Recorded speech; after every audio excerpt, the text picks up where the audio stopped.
मेरा नाम सावित्री है। मेरे पति 2 साल पहले ही ख़त्म हो गए, एक्सपायर, और सारी जिम्मेवारी मेरे पे ही आ गई है। मेरे 2 बच्चे हैं, पति सुनते भी नहीं थे हमारी तो कुछ भी नहीं। सास ससुर भी हमारे, कोई हमारी सुनने वाला ही नहीं है। झगड़ा इतना करते थे ये लोग, पूछो ही मत। और ये लोग मारपीट, लड़ाई, दंगा, गाली गुलज, सास ससुर मारपीट करते थे, कपड़े फाड़ दिए मेरे। उसके बाद इन लोगों को पुलिस में कंप्लेंट करे, पुलिस वाले हमारी एक भी नहीं सुनते थे। इसलिए करते थे क्योंकि मेरे पति उनको पहले पैसे देते थे, बाद में उनको पैसे देते रहते थे। जब बाद में जब बच्चे बड़े हुए और मैं उनको बोलती थी कि भई हमारे भी बच्चे हैं, पैसे देते रहते हो, कभी बच्चों के लिए नहीं सोचते, तब उन्होंने पैसा देना थोड़ा बंद करा। तब जाके ये लोग फिर और झगड़ा करने लग गए। इनको हर चीज़ में पैसे चाहिए थे, और किसी भाई से, किसी बेटे से पैसे नहीं मांगते थे, बस इसके पापा से ही पैसे चाहिए होते थे उनको। उन्होंने मना करा इनको पैसे देने से, तब वो मारपीट करने लग जाते थे। कपड़े फाड़ दिए एक बार तो मार पीट के, और इसके पापा को इतना मारा, डंडे डंडे मारे।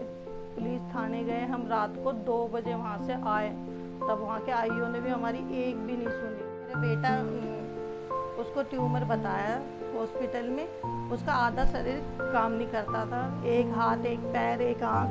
चेक करा, सीटी स्कैन करा, तब उसको पता लगा कि उसको दिमाग में एक गांठ है। उसको डॉक्टर बोले इसको ट्यूमर है। उसके बाद हमने उसका इलाज कराया।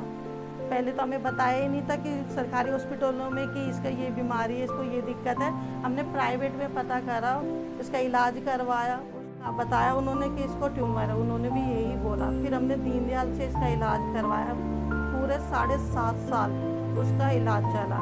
2 साल पहले मेरे पति काम करने गए थे, उसके बाद अचानक उनका पैर फिसला। कि क्या हुआ मुझे तो नहीं पता इस बारे में, पर वो कह रहे थे मालिक ये गिर के ख़त्म हो गया। और वो कह रहे ये टायर लगा रहा था, टायर लगाते लगाते ही गिर गया। बॉडी को मालिक ला के यहाँ पटक दिया, उसने 1 रुपया भी नहीं दिया। उसके बाद वो भागने की कोशिश करी। यहाँ से उसकी बॉडी को लेके गए, मेरे पति की लाश को बिंदापुरी थाने में हम भी पीछे पीछे पागलों की तरह हो रहे थे, हम भी पीछे पीछे गए उसके। फिर वहाँ से भी उन्होंने रेफ़र कर दिया दीनदयाल की। उसके बाद मेरे पति की बॉडी को दीनदयाल लेके गए, हम भी उनके पीछे पीछे गए। दीनदयाल में उनकी बॉडी को एक कुर्सी सी होती है जो लेके आते हैं, उस पर उनको लिटाया। तब मेरे को पता लगा कि मेरे पति अब है ही नहीं। मेरे पति को मतलब मेरी आंखों के सामने से थोड़ा सा ही वो था जो उनको देखा था लास्ट टाइम। और उसके बाद पूरी ज़िंदगी अब तक मेरी ऐसे ही निकल रही, उनके बिगर, एक एक चीज़ के बिगर परेशान रहते हैं मैं, मेरे बच्चे। मेरे पति तो फिर चले गए, 2 बच्चे मेरे पीछे छोड़ के गए, उनकी जिम्मेवारी। मेरे में हिम्मत नहीं थी बिल्कुल भी खड़े होने की कि मैं अपने बच्चे कैसे पालूँ, कैसे करूँ, कैसे खड़ी हूँ, क्योंकि मैंने आज तक कभी काम नहीं करा। उसके बाद जो छोटी सी खुशी है, वहाँ की जो मैम है, उन्होंने हमें बहुत हिम्मत दी मुझे कि नहीं, उनसे मैंने बहुत कुछ सीखा। उन्होंने मेरी मदद भी की। फिर भी मैं पैरों पे थोड़ा सा उनको देख के, उनकी बातें सुन के थोड़ी थोड़ी हिम्मत करी, और मैं अपने पैरों पे खड़ी होने सीखी। फिर उसके बाद मैंने सोसाइटियों में काम ढूंढना चालू करा। आज मैं 2 घरों में काम करती हूँ, अपने बच्चे पालती हूँ। वहाँ पे झाड़ू पोछा बर्तन जो भी मुझे काम मिलता है मेरे बच्चों के लिए, वो मैं काम करती हूँ। छोटी सी खुशी है उसमें। मैं काफ़ी सालों से मैम के उधर जो छोटी सी खुशी में मैं जाती थी, पार्क में बच्चे पढ़ते थे, वहाँ जाते थे सब लोग, तो मैं भी उनको देखती थी आते जाते। मैं भी एक बार जाने लगी। फिर वहाँ मैडम जो थी वहाँ की एनजीओ की मैम, वो सब वहाँ पढ़ाती थी, छोटी सी खुशी की मैम। तो वहाँ पे मैं भी पढ़ने लगी, मुझे थोड़ा पढ़ना भी आया। उसके बाद मैं बाहर बस के बारे में भी नहीं जा पाती थी। मैं पढ़ के नहीं, मैडम की जो छोटी सी खुशी है उधर से मैंने पढ़ना सीखा। अब मैं बाहर जाती हूँ तो मैं बस के नंबर भी पढ़ती हूँ। उसके बाद में जैसे मेरे पति जब ख़त्म हुए थे, तो उस टाइम मेरे को आईओ से बहुत दिक्कत हो रही थी, क्योंकि उसने पैसे खाए थे और वो बहुत वैसा था, खड़ूस टाइप जैसा, एक भी सुनने वाला नहीं था। वो बहुत डरती थी उस पुलिस वालों से। जब छोटी सी खुशी में मैंने जाना सीखा, पुलिस वालों से मैंने बोलना भी सीखा, उनको हिम्मत हिम्मत करके उनसे लड़ना भी सीखा। इतना उन्होंने परेशान करा, मेरे पति की पोस्टमार्टम की रिपोर्ट तक भी नहीं दी। इतने बदतमीजी से बोलता था, भगा देता था थाने से।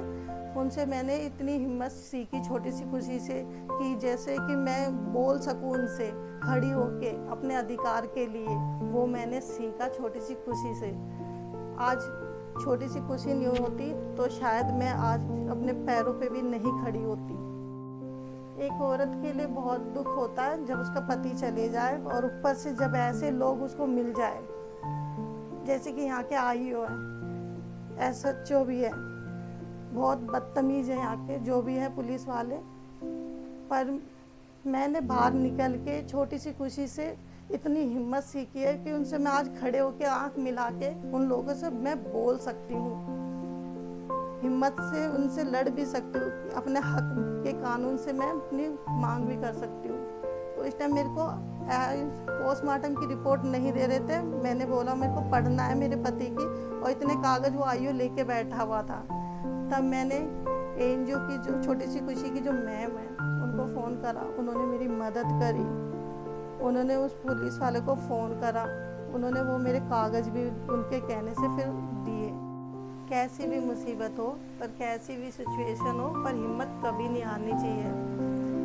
मैं तो इतनी हिम्मत करी है कि शायद मैं बता भी नहीं सकती। मेरे को बोलने से ही आंखों में आंसू आते, क्योंकि वो दिन याद करती तो मेरे में हाथ पैरों में ही सब कुछ है, क्या घबराहट से होती है। पर फिर भी मैं वो यही कहूँगी कि जो भी है, जैसी भी कोई लेडीज़ हो, प्लीज़ मैं तो यही कहूँगी हिम्मत ना हारे।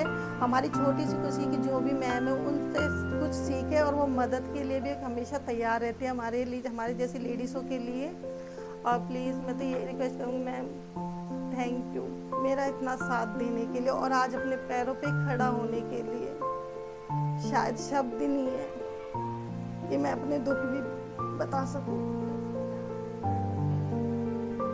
पर मैम बहुत बहुत थैंक यू। छोटी सी खुशी की सारी मैम को थैंक यू कि मुझे आज ही अपने, मैं कह भी नहीं सकती कि मैं अपने पैरों पे खड़ी हूँ, कि किसी के 2 रोटी के मोहताज नहीं हूँ। चाहे मेरे घर में एक टाइम का बना के मैं अपने बच्चों को खिला देती हूँ। आज मेरा बेटा है 12वीं में गया, एक अभी 11वीं में गया, पढ़ रहे हैं। छोटी सी किसी ने मेरा बहुत साथ दिया, बहुत बहुत धन्यवाद।